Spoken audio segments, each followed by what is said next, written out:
প্রাকৃতিক দুর্যোগে বিপর্যস্ত উত্তরবঙ্গ। এই আবহে দুর্যোগ কবলিত জলপাইগুড়ির নাগরাকাটা পরিদর্শনে গিয়ে তুমুল বিক্ষোভের মুখে পড়েন উত্তর মালদার বিজেপি সাংসদ খগেন মুর্মু ও বিজেপি বিধায়ক শঙ্কর ঘোষ। ঘটনায় আহত হন বিজেপি সাংসদ। বর্তমানে শিলিগুড়ির এক বেসরকারি হাসপাতালে চিকিৎসাধীন রয়েছেন তিনি। এদিকে ঘটনার প্রতিবাদে ত্রিপুরায় প্রতিবাদ মিছিল করে বিজেপি।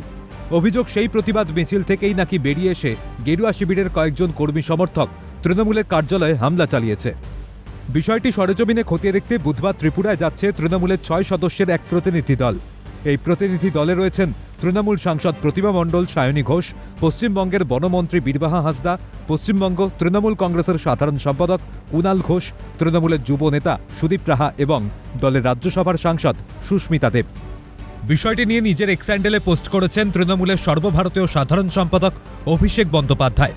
সেখানে তিনি লিখেছেন, বাংলায় তৃণমূল কংগ্রেসকে ব্যালটে পরাস্ত করতে না পেরে বিজেপি তাদের শাসনে থাকা রাজ্যগুলিতে হিংসায় উস্কানি দিচ্ছে।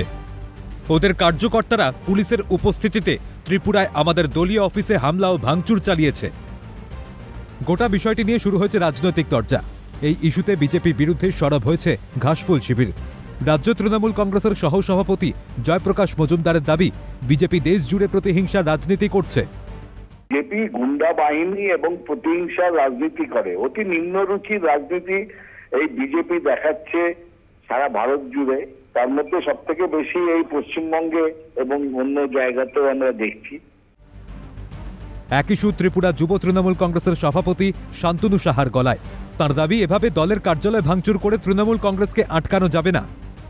হঠাৎ করে অতর্কিতভাবে তৃণমূল কংগ্রেসের ভবন ভাঙচুর করে তৃণমূল কংগ্রেসকে আটকানো যাবে না। কারণ তৃণমূল কংগ্রেস ত্রিপুরা রাজ্যের মানুষের সাথে তারা কথা আগামী দিনেও বলবে, বিগত দিনেও বলেছিল, আগামী দিনেও বলবে। যদিও এই ইস্যুতে পশ্চিমবঙ্গের শাসক দলের বিরুদ্ধে পাল্টা দপ্তে গেছে পদ্ম শিবির।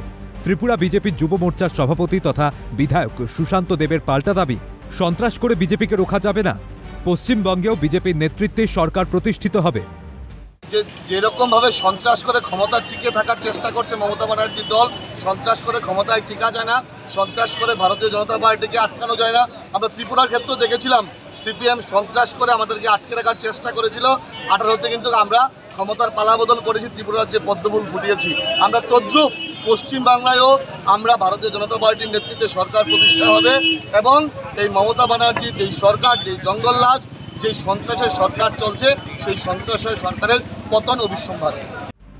উত্তরবঙ্গে বিজেপি সাংসদ ও বিধায়কের উপর হামলার ঘটনা নিয়ে এবার ত্রিপুরার রাজ্য রাজনীতিও যে উত্তপ্ত হতে চলেছে তা বলাই বাহুল্য। দেবাশিস বোস ও রাজা সাহার রিপোর্ট, ক্যালকাটা নিউজ।